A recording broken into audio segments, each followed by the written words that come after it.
With that, if you take away anything else from my conversation, as you are negotiating your efforts when it comes to new stadiums and venues and TV deals and radio deals, be very intentional to find out what are you paying for subscriber fees, what are you paying for the individuals that are watching these networks, and don't allow someone to play the game with you behind the scenes of saying, I will only pay you if I watch for a certain amount of time. I will only give money because they're hoping that your content will sustain people for a long amount of time.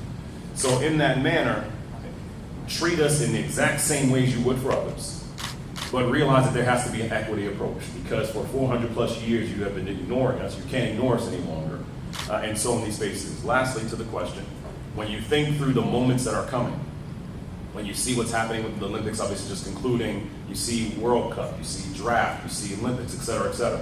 We want to be thinking about what's coming down the line. And so Andre, our owner, Andre Gudger, who is the tech genius that most people don't even know about, he designed, his previous company actually routed 1/3 of the world's text messaging. Y'all didn't even know it was black when they did that.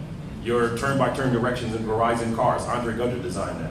The lead investors of Russia's attacks for chemical warfare that would reverse it in 10 minutes, Andre Gudger designed it. So in that frame of reference, we focus not just on football, we love football, Jason, not just in basketball, not just in baseball, but we are focusing on lacrosse. Why? Because lacrosse is the 3rd fastest growing sport in the country.